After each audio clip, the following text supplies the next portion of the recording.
aí, pessoal, tudo bem com vocês? Está começando mais uma aula de língua portuguesa. Hoje é a aula número 139 do sexto ano.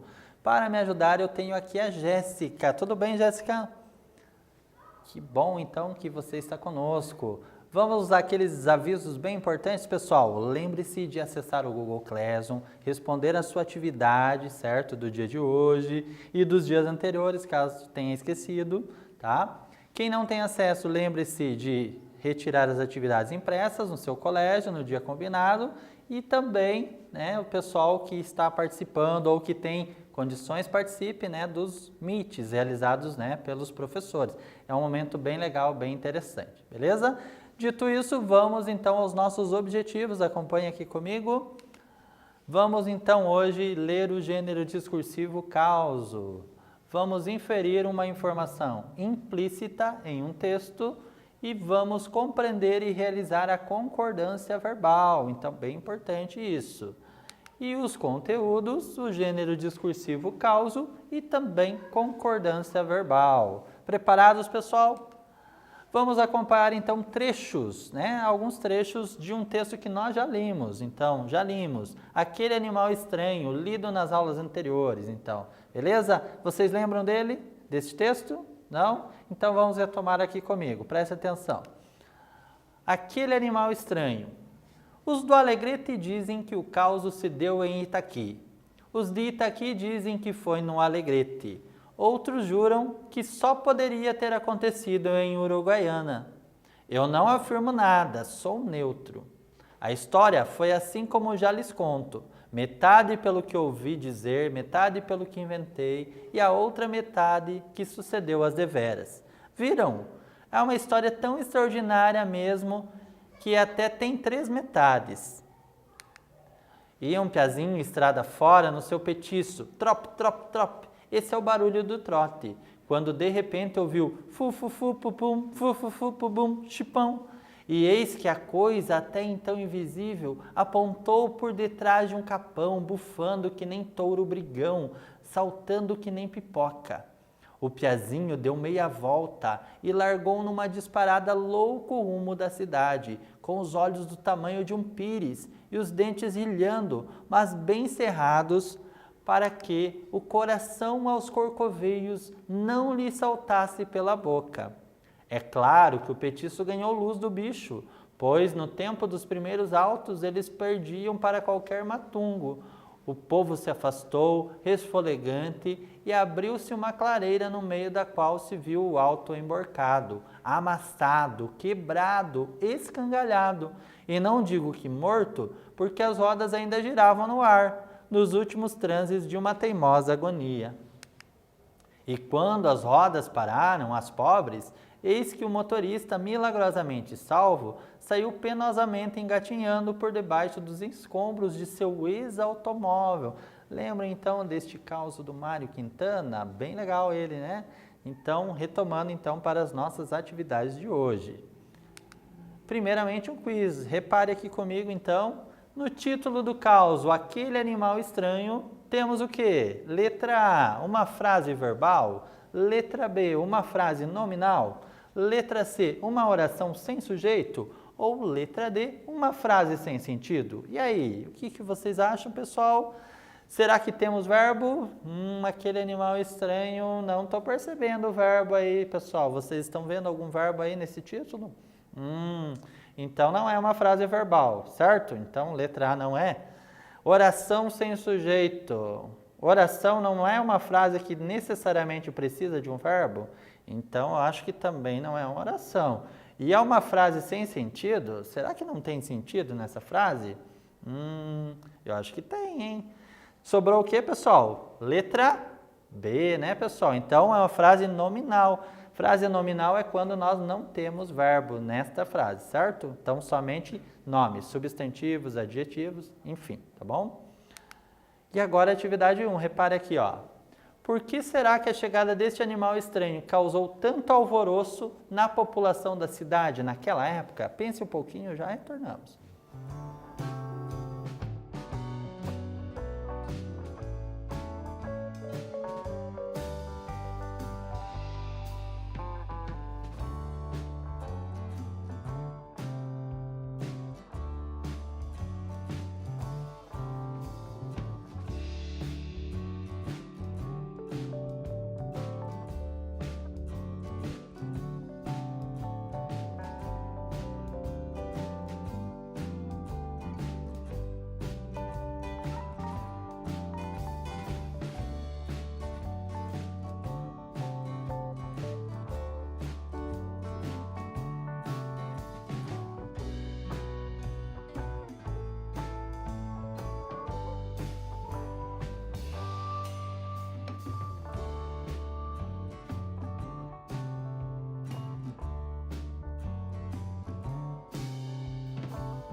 Legal, retornando então. E aí, pessoal, vocês conseguiram então fazer o que o professor solicitou? Espero que sim. Olha lá, por que será então que a chegada desse animal causou alvoroço ali naquela época? Vamos ver? Os moradores da cidade, né, pelo que apresenta o texto, tinham o cavalo como meio de transporte. E para eles, qualquer coisa que fosse diferente do que estavam acostumados era considerado um animal selvagem que precisava ser abatido. Além disso, as pessoas não tinham acesso às informações. Então, algo novo, uma novidade. Hoje é absurdo pensar que um carro possa ser comparado a um animal, mas naquela época, né, nunca viram, não sabiam nem da existência, né, de um automóvel. Então, naquela época era perfeitamente aceitável, certo?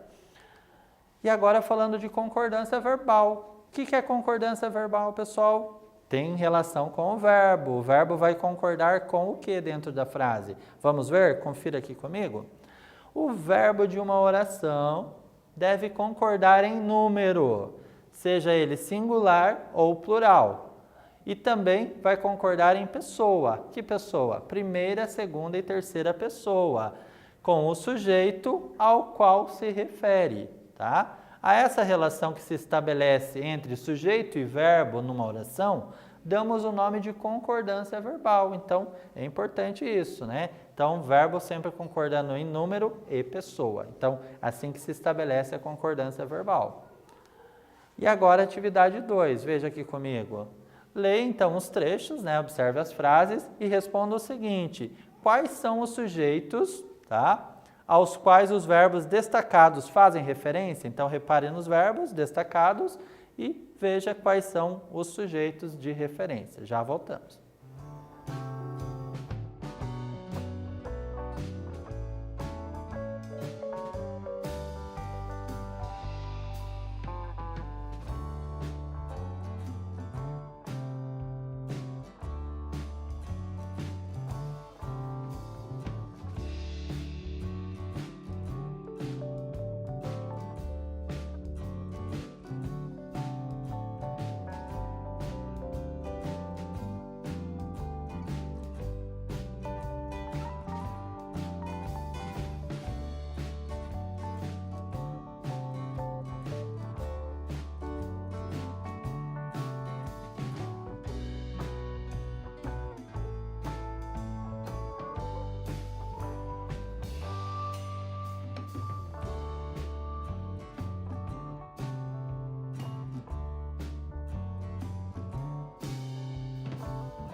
Certo, pessoal? Perceberam, então, o que o professor pediu aqui? Então, quais são os sujeitos aqui que fazem, né, referência aqui?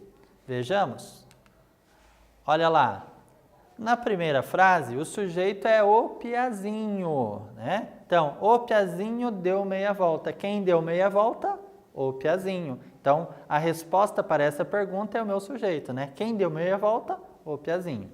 E na 2, nós temos o sujeito eles. Reparem aqui, ó. Quem perdiam para qualquer matungo? Quem? Eles, né? Então, eu tenho aqui um pronome, eles, certo? Muito bem.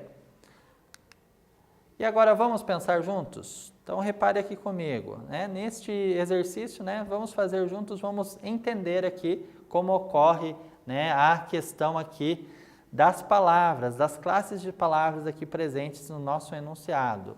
Olha lá, o Piazinho deu meia volta e largou numa disparada louca rumo da cidade. 2. No tempo dos primeiros autos, eles perdiam para qualquer matungo. Olha lá, a que classe de palavras pertencem os termos que compõem o sujeito de cada frase? Então, veja aqui o meu sujeito. O Piazinho é o meu sujeito da frase 1.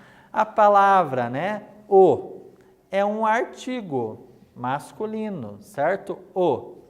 Piazinho é um substantivo, certo? Então, são os termos que compõem a frase 1, o sujeito da frase 1.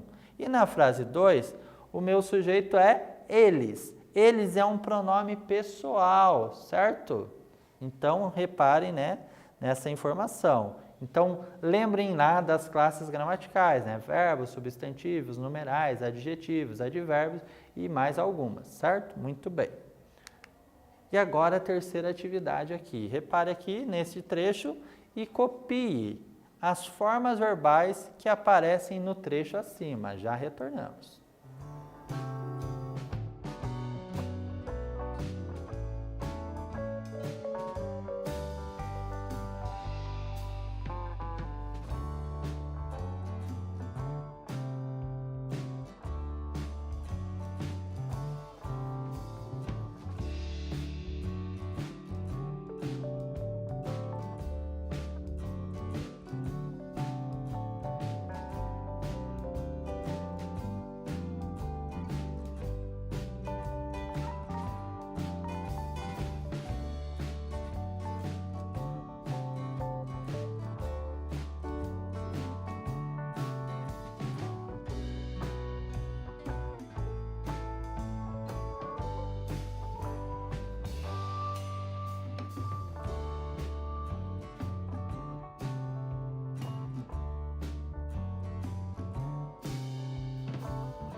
Muito bem, pessoal. E aí, vocês conseguiram fazer, então, a anotação? Copiaram lá as formas verbais que aparecem neste trecho aqui? Vejamos juntos com o professor?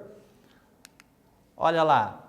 Afastou, então, abriu-se, viu, digam e giravam. Então, são as formas verbais presentes aqui, né? Eu destaquei aqui no meio, né, deste trecho também, além de colocar aqui na parte de baixo. Então, percebam, né, o verbo. Sempre o verbo ele vai indicar ação, né? Essa ação ela pode ser tempo passado, né, ou seja, no pretérito, no presente ou ainda uma ação futura, certo? Muito bem.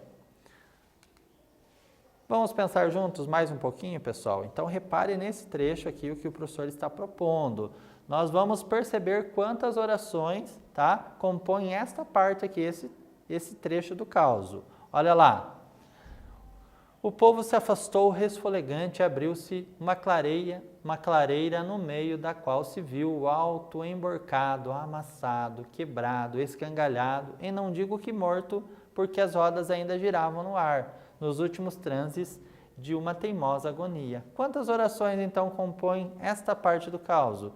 5 orações. Por que 5, professor? Nós temos 5 verbos. Cada um dos verbos representa uma oração, tá bom? Só preste atenção numa questão aqui que o professor vai colocar. Às vezes nós temos um verbo ao lado do outro que nós vamos chamar de locução verbal. Nesse caso, quando um verbo está exatamente do lado do outro, a locução verbal faz a função de um único verbo, certo? Então, às vezes, há uma pequena confusão nesse sentido, tá bom? Então, 5 orações, porque cada um dos 5 verbos representa uma oração especificamente, beleza? E agora a quarta atividade. Preste atenção no trecho e marque as alternativas corretas aqui em relação aos sujeitos destacados. Olha lá.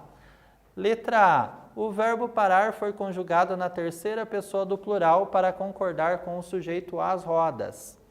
Letra B. A frase as rodas pararam ficaria igualmente correta se a forma verbal pararam estivesse na terceira pessoa do singular. Então veja qual ou quais estão corretas. Já retornamos.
Legal, pessoal. Vamos conferir juntos, então? Olha lá. Qual será, então, a alternativa ou as alternativas corretas?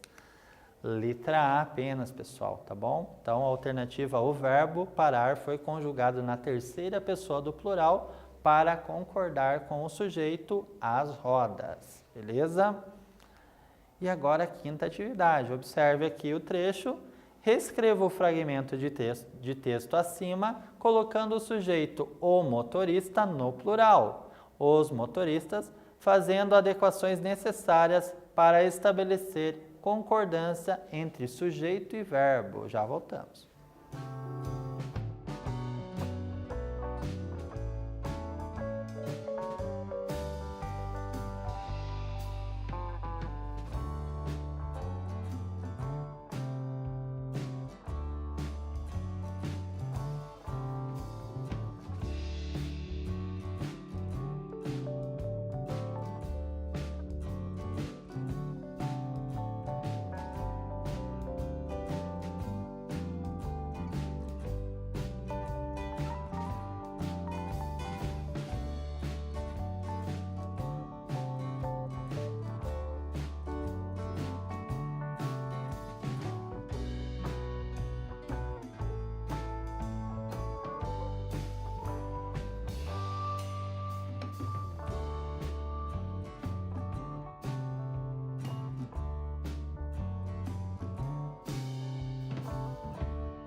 Legal, pessoal. E aí, conseguiram? Vamos ver, então? Reescreveram a frase? Olha lá. Então, fica mais ou menos assim, pessoal. E quando as rodas pararam, as pobres, eis que os motoristas, milagrosamente salvos, saíram penosamente engatinhando por debaixo dos escombros de seu ex-automóvel. Então, é muito importante você perceber. Olha o destaque, motoristas e saíram, certo? Então, encontram-se destacados, tá bom? Muito bem, pessoal. Agora vamos fazer um quiz aqui para trabalharmos, abordarmos o nosso conteúdo, reforçarmos, né? A oração, então, com a concordância verbal correta. Qual será aqui, pessoal? Vejamos aqui. Letra A. Os do Alegrete diz que o caos se deu em Itaqui. B. Os do Alegrete dizem que o caos se deu em Itaqui. C. Os do Alegrete disse que o caos se deu em Itaqui. Ou D. Os do Alegrete dizeis que o caos se deu em Itaqui. E aí, pessoal? O que vocês acham? Qual é a concordância verbal correta aqui entre a letra A, B, C e D? Os do Alegrete diz. Diz? Não está concordando legal, né, pessoal? Esse verbo aí. Vocês acham que sim? Eu acho que não, hein? Os do Alegrete dizem que o caos se deu em Itaqui. Opa, essa eu acho que pode ser. Não, será? Eu acho que pode. E os do Alegrete disse. Disse? Não, acho não, né? E dizeis? Também não. Então, acho que é B. Será que é? Você acha também? O professor acertou. Também, né? Professor, né? Tem que saber, né? E você, aluno, você também sabia isso? Se sabe, parabéns, hein? Vamos resumir, então, a nossa aula, pessoal. Vejamos, então. Lemos o gênero discursivo causo, certo? Inferimos uma informação explícita dentro do texto, realizamos as concordâncias verbais de acordo com a norma padrão da língua portuguesa. E estamos encerrando. Eu quero agradecer o meu muito obrigado a todos vocês que estão acompanhando as aulas Paraná e estão dedicados. Continuem assim, tá bom? Muito sucesso a todos vocês e bons estudos. Até a próxima.